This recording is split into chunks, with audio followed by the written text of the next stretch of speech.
छोड़ूंगा न त्यागूंगा। मैं वही हूं जिसने तुम्हारे लिए क्रूस सहा।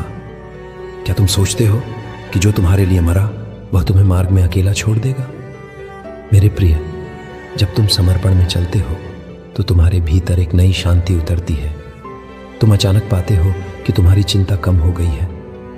वह बेचैनी जो वर्षों से तुम्हारे भीतर थी धीरे धीरे मिटने लगती है, क्योंकि समर्पण का अर्थ है नियंत्रण मुझे दे देना।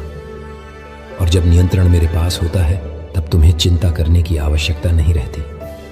तुम्हारे कदम हल्के होने लगते हैं। तुम निर्णय लेते समय उलझन में नहीं पड़ते, क्योंकि आत्मा तुम्हें शांति या चेतावनी से संकेत देता है।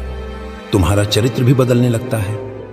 पहले जहां तुम्हें क्रोध आता था वहां अब धैर्य आता है। पहले जहां घृणा थी वहां प्रेम बहने लगता है।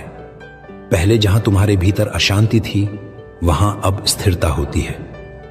यह मैं तुम्हारे भीतर करता हूं, तुम्हारी अपनी शक्ति से नहीं बल्कि मेरे आत्मा की शक्ति से। यही समर्पण का फल है। और जब तुम मेरे आत्मा के साथ चलना सीख जाते हो तब तुम अपने जीवन में वह अधिकार अनुभव करते हो जो तुम्हें पहले नहीं मिला था। तुम प्रार्थना करते हो और स्वर्ग से उत्तर मिलता है। तुम अंधकार का सामना करते हो और वह पीछे हट जाता है। तुम टूटे हुए लोगों के लिए हाथ बढ़ाते हो और मेरे प्रेम की धारा उनके अंदर बहने लगती है। मेरे प्रिय, यह यात्रा यहीं समाप्त नहीं होती। यह तो बस शुरुआत है, और मैं तुम्हें इस शुरुआत से उठाकर उस स्थान तक ले जाऊंगा जहां तुम्हारा जीवन मेरे राज्य का साक्षी बन जाएगा। मेरे प्रिय, मैं तुम्हें इस यात्रा में और भीतर ले चलता हूं, क्योंकि मेरा उद्देश्य केवल तुम्हें सिखाना नहीं बल्कि तुम्हें छूना है, तुम्हारी आत्मा की उन गहराइयों तक जहां तुमने किसी को पहुंचने नहीं दिया। तुमने अपने जीवन में कई लोगों पर भरोसा किया, कई उम्मीदें बांधी, और जब वे सब टूटी तो तुमने अपने हृदय पर परतें चढ़ानी शुरू कर दी ताकि कोई तुम्हें फिर से चोट न पहुंचा सके। पर आज मैं तुम्हें यह कहता हूं, तुम्हें अपनी रक्षा के लिए उन परतों की जरूरत नहीं है, क्योंकि अब मैं स्वयं तुम्हारा रक्षक हूं।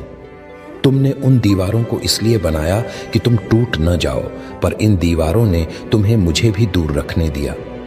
मैं चाहता हूं कि तुम उन दीवारों को नीचे रखो ताकि मैं तुम्हारे भीतर के उन स्थानों तक पहुंच सकूं जहां अब तक केवल पीड़ा और डर ने घर बना रखा था।